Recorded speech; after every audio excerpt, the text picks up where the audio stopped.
Hello, everyone. I'm here with Dr. Leo Tamir. Sorry about that, Leo Tamir. I'm excited to have him join us today.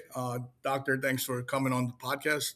Um, you are a general dentist, if I understand correctly. Correct? That's correct. Yes. Tell us a little bit about your background. How did you become a dentist?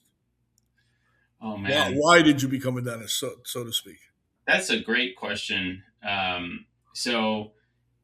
Again, thanks for having me on. I'm super excited to connect with you guys. I've had a pretty interesting path to what I'm up to and what I do, but I went to University of Pacific undergrad back a long, long time ago, and I didn't enter like the 3+3 or 2+3 program that they have there. I kind of studied the sciences. I was a genetics major. And I remember there was like an open house for the dental school. And at that time, Dr. Yarbrough, who I think was the associate dean, came to the Stockton campus and got to connect with him. And pretty much, I at some point was nudged by my professors, and they said, "Oh, you have really good grades. You should, try to get into dental school." And I was really young at the time and didn't really know what I wanted to do with my life. And I applied and ended up getting in, and it just made sense at the time. It was never like, I never said, "Hey, I want to go and be a dentist," and it was not like that. It was more dentistry picked me than I picked dentistry. Wow, that's a great story. Yeah. And then you Uh, came out. When you came out, you worked as an associate, or did you open up your practice right away? this is Uh, where things get really interesting. So yeah. for me, I got out it was June '09, so it was like really the peak of the financial crisis. And I have no family in dentistry. So I don't have uncles, aunts, brothers, nothing. Nobody's in dentistry in my family. And I had a very difficult time finding work in dentistry. So when I got out, I landed a job as an associate, but I was really just doing hygiene work. There wasn't much work, and I wasn't getting paid much. And about 6 months in, I really was kind of found myself in a situation where, with the amount of debt that I had to pay back and so on, and what I was making, I really didn't know how I was going to make it work. And I ended up leaving dentistry almost entirely for about 6 to 7 years, 6.5 years. Wow. And those were the early days of like Facebook ads and uh, Instagram ads and things like that. And I pretty much taught myself how to run campaigns and ended up kind of launching my own marketing agency. And that eventually became a advertising technology company. So we ended up uh, evolving to build bid management software. So a lot of people don't know what that is, but when you have a budget, let's say you want to spend, let's call it, I don't know, $20,000, and you want to spend it across Facebook and Instagram and Snapchat or whatever it is. The challenge is like, how do you maximize the output of that budget? And so we had built software that would move the budgets across different ads. So it was like the early days of AI. It was more like machine learning. So we built that up and did a really big strategic partnership with WMEIMG. Hmm. Uh, I did that all the way through mid 2015. Um, took about a year off, and only in 2016 got back into dentistry in a more meaningful way. Yeah, so a pretty convoluted way to get Wow. So back. I'm fascinated because you have an entrepreneur mind and you became a dentist. Most dentists I talk to are not entrepreneur. They always complain about they're not able to run their practice and they need help in the business side of things. But you're kind of the opposite. You're an Yeah, entrepreneur, I became a dentist. And I understand, we're here to talk about an app that you came up with in the dental world. But before I get there, once you got back into your dentistry in 2016, you what opened up a practice or did a startup? Sure. So, very, very interesting set of events. I think that's really the theme in my life. It's always a set of events, and you just kind of, I always joke around. I say life is 5% what happens, 95% what you do. Sure. But I kind of had these set of circumstances that didn't really allow me to do what I maybe initially envisioned. And in hindsight, those are the things that really have compounded and given me certain skill sets that allow me to excel. So the story continues in my hometown. I'm based in San Mateo, California. We're like in the heart of Silicon Valley. I There was a completely built out dental office. So somebody had done a complete build out, operatories, chairs, everything, you name it, and defaulted on their loans to the bank. And my landlord at the time had swooped in and picked up the debt, and then she defaulted on her loans to the landlord and eventually got booted. And so this facility was really nicely built out and completely abandoned for about 18 months, slightly bigger, for a startup. It was six ops and somewhat daunting. Hmm. And I ended up working out a deal with my landlord. I paid like 10 cents on the dollar for the build out. And I said, let's give it a try. And I essentially started a de novo practice in the summer of 2016.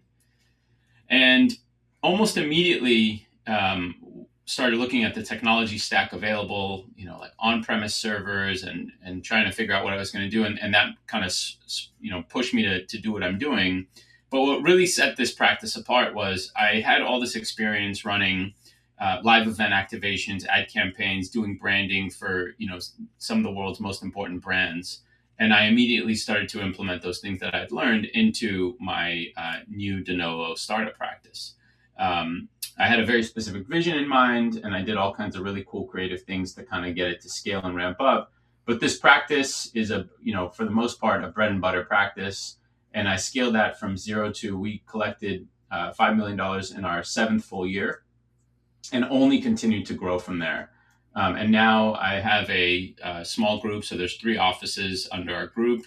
A second one is also a startup, and one was an acquisition. But what really sets what we've done apart is our understanding of, dentistry is at the end of the day a business, right? Like you should absolutely be the best possible clinician out there. But the reality is if you don't understand what your customers want, in this case, what your patients want, what they expect, the experience they want to have curated. If you're not catering to the needs of a modern, consumer or patient, it doesn't matter how good your dental work is, you're just not going to succeed. And Sure. so I think this is a very important, reality check that a lot of dentists have.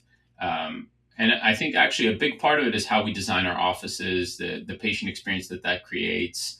The facilities is a major part of your brand and what you stand for. Um, so it's a Do long. you personally practice dentistry right now? Are you personally practicing, or are you Yes, more I still managing? practice. I do mainly managing, but I still practice 2 to 3 days a week. That's awesome. I really enjoy practicing, and I So, primarily focus on big cases and more challenging cases in the office. and I think Uh, that's one of the challenges. That's why I bring up, because most dentists that want to have multiple practices, and they're in there practicing dentistry themselves because they love it so much, right? They, in my opinion, fail or neglect or don't know how to then manage their practices. That's why I asked that question. Um, and you and I have not spoken before. I knew you were probably not full time practicing because you would have to manage from a entrepreneurial mindset, and I'm glad yeah, to hear that. You I know, think that for everybody has a different vision and goal of what they want. I really enjoy certain aspects of dentistry, and there's aspects of dentistry I really can't stand. And so I think I have a really unique and perfect mix of, a clinical practice where I can stay grounded and close to what's happening in the industry. I do a lot of really cool things, a lot of laser dentistry, and in my practice, it's now a multi-specialty group practice. So I get to work with oral surgeons, periodontists, endodontists on more complex and tricky cases, and there's definitely a fun part to it. At the same time, kind of how this all started to happen is I'm extremely passionate about technology, and what it means to, how technology plays into running your practice, how it can help you. I think one of the biggest challenges that exists in our profession is that you come out of dental school and there's very little education and guidance on how to go out and run a practice. And I think that there's a big difference between what a dental practice used to be in the 1960s and 70s and 80s even, and what it means to be a dental practice in 2026. It used to be you throw up a sign, people show up, and limited expectations. And now, patients have options. The options come with experiences. How you curate, what a patient experiences, and how you take into consideration the fears and the stigmas that traditionally come with going to a dentist.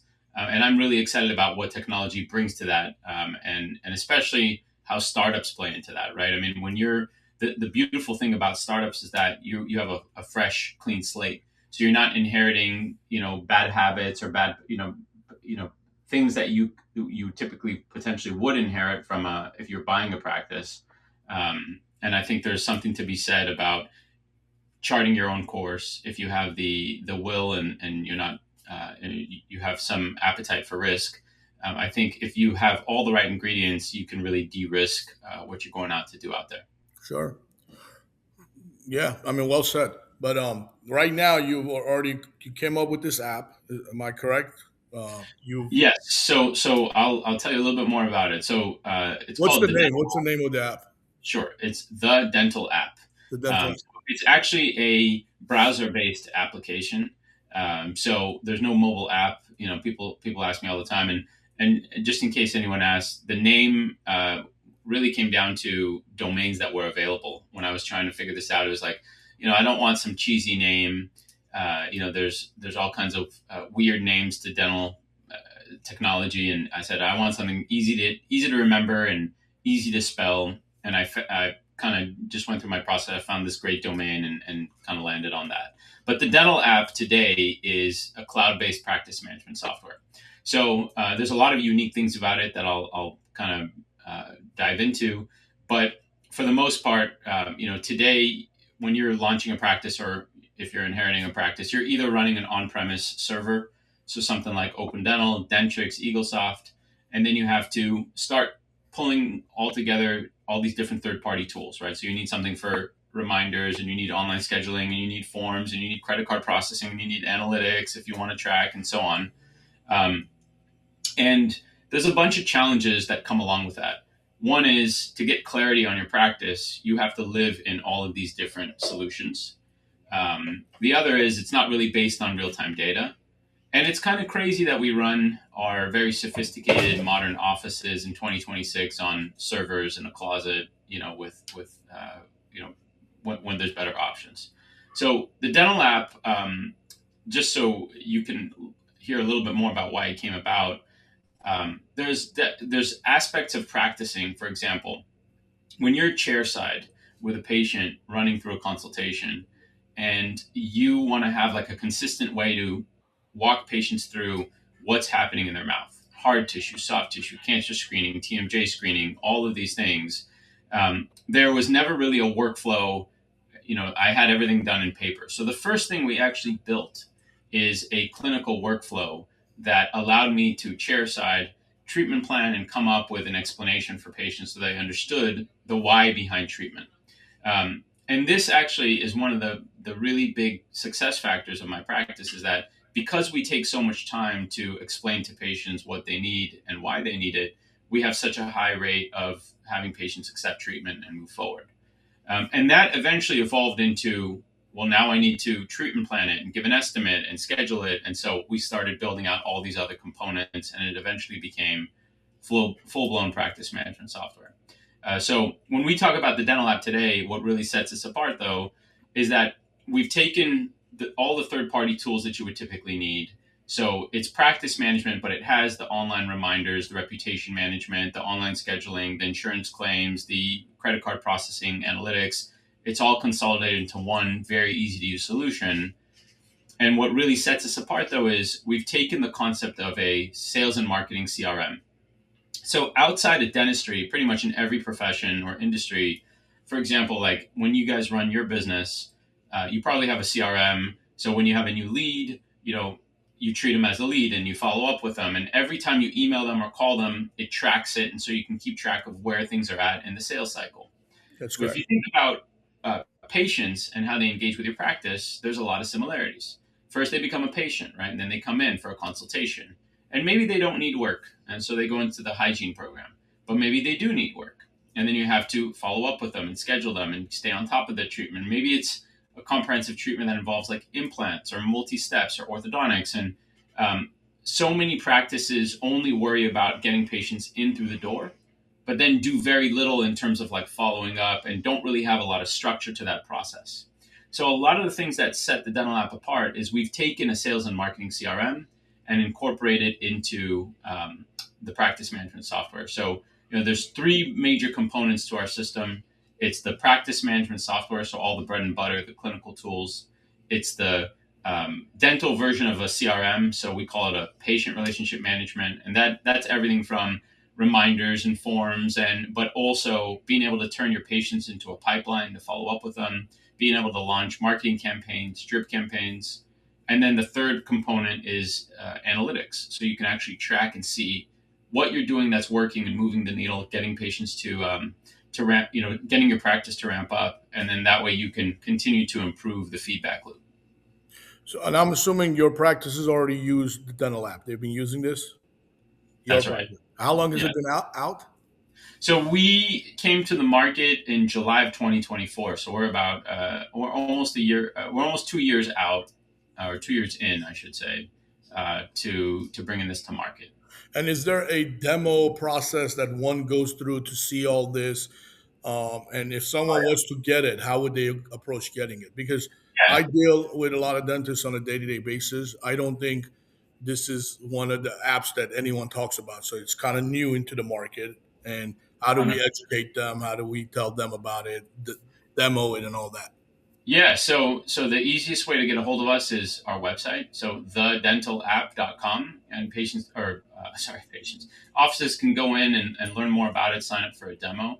Hmm. Um, we are we have a big push this year around conferences. So like my team's at Hinman right now, and we'll be at a bunch of conferences, East Coast and West Coast this year. We sponsor a lot of the big Facebook groups that dentists participate in, and we're starting to make a lot of noise in the space, or get a lot of recognition, I should say, for the unique aspect of what we're doing. So we're super excited about it. And I'm assuming this is a monthly payment thing. It's not a one time pay. Yeah, correct. Does it work on a monthly basis? Yeah, it's a subscription based solution. It's a subscription base. All right. And then main difference. So before the dental lab, what did you use before? So I can kind of compare them. Yeah, so when I ran my practice, it was like Open Dental. We use Okay. Next for reminders and forms. We use Dental Intel for analytics. We use Dental Exchange for insurance claims. And then for tracking patients with outstanding treatment, we were doing things in Excel spreadsheets that you had to manually update.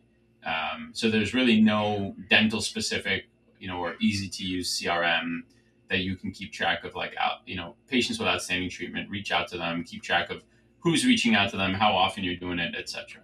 So now And you're saying with the dental lab, you don't need any of this. The dental lab will basically take care of all of yep, it. yeah, so we consolidate that stack. So it's practice management, it's the reminders, the reputation management, digital forms, imaging, electronic prescriptions. We have integrations into leading vendors for that. You have a in-house, very comprehensive analytics solution, and then on top of it, you have all of the unique sales and marketing tools that really, help you understand the opportunities you have at hand and be able to take action on it, be able to start building processes with your team, right? So it's not, it's very important to note, it doesn't matter if you buy the best software out there if you don't have the understanding of what needs to happen in your practice, and therefore the systems in place. So you have your treatment plan coordinator that's responsible for following up and so on. um, it doesn't matter what software you have, it's not going to move the needle. So but we make it easy to implement these things, and we Got it. make it seamless. Go ahead. Yeah, and you hit right on it. Process is a major thing in the practices or in any business all itself. However, the user it needs to be user friendly too, and I'm assuming the dental app is user friendly. And did you guys go through like a training program, not for the dentist but for the staff when they purchase it? Oh yeah, of course. There's onboarding, training, video support. I mean, we have a East Coast support team and a West Coast support team, but it's very there's a very hands-on process to get offices up and running so that they're successful with the system. Okay. So if someone was to purchase it, just go to dentalapp.com. Uh, TheDentalApp.com, correct? And we can leave it dentalapp.com. in the Are there notes. any sales team that they should be talking to, calling or emailing, or is that the website the best way? Yeah, the website's the best way, and as soon as you get in, someone from the team will reach out and help you. And I mean, you can actually schedule the demo right through the website, so you pick a time that's good for you, and then our team will be there to help you. Amazing, amazing. Anything else you want to add in regards to the app, or anything that Not you really, want? I honestly, I connected with your team at Midwinter. I think that, you know, again, because I have a lived experience of being in the trenches, starting a practice from scratch. Today, I have a much deeper respect and also appreciation for why a practice has to be built a certain way. It's not just here are the rooms. It's more of how you make people feel when they come in. Right? Dentistry is Right. a profession with a huge stigma. Patients have anxiety, patients have fear, patients are afraid that they're going to get ripped off. And, so many practices you walk into and they feel like you're walking back in time into the 1970s. There's not a lot of natural light. The carpets smell. The office smells like IRM. You have some grumpy old lady greeting you. And this really makes for excuse my French, a kind of a shitty experience. And I think that you know more and more consumers understand that and they want a seamless experience, and obviously there's a technology component to it. But what I love about what you guys are doing is your focus on building offices that create an experience.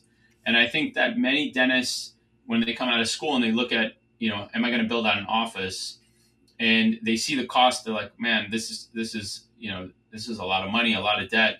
But they don't necessarily understand that this is your brand, right? In dentistry, like, there's well, outside of dentistry, branding means different things, right? Like for a big clothing company, they have a brand, what they stand for, their values, and so on. In dentistry, it's our office, it's how we conduct ourselves chairside, it's how we explain treatment, it's the quality of care, the technology you implement. And I think that because of that, I was super excited to connect with you guys. And yeah, I mean, if there's other things you want to talk about, I'm happy to. Okay. Otherwise, Yeah, um, no, I mean, I'm sure we'll have you on. I'm sure. I mean, being an entrepreneur in this industry, we'll definitely connect more and more in regards to different topics. But this is amazing. I mean, you're a living figure of a successful dental practice. You come out of school, you leave dentistry, you do other things, come back to dentistry, and you're three offices. Wow, that's amazing. Thank you, buddy. I appreciate it. I think just work hard and get it done. So And you hit right on it. Branding is huge. In any business, branding is huge, and you're doing that in the dentistry industry. One last question on the app. Going back to the app, I forgot to ask. I'm assuming the app, because of the way it's built, it is compatible for orthos, for oral surgeons. Not just general dentists, right? I mean, you're still yeah, targeting different patients, and that that's the a app. great question. So we have several oral surgeons, periodontists, and pediatric dentists that use the system. There are additional features. I mean, you could easily use this as a endodontist or an orthodontist, but there's additional feature sets that these practices are used to using, for example, in like Dolphin or something like that, Mhm. uh, that we are working on, that we don't have like the ability to keep track of, like whether you band or deband or, tighten and so on. So there's additional features that we're making, that we're building out to be more easy to use and compatible with specialties. But we do support many different specialist groups. And, I think the most important message is that if you are a dentist that understands that running a dental office is really, you have to look at it as running a dental practice. We are designed for that. We're practice management software designed through the lens of a dental business operator. And what you're going to see in us that you won't see in any other platform is a heavy emphasis on tools to give you clarity and transparency into what's happening in your practice so that you can double down on what's causing you to be successful and drive that growth. That's really the big differentiator. Amazing. Well, thanks for being with us again. I enjoyed it, Dr. Lior Tamir. Um, Thanks, buddy. Very nice to connect with you and appreciate your time. Thank you.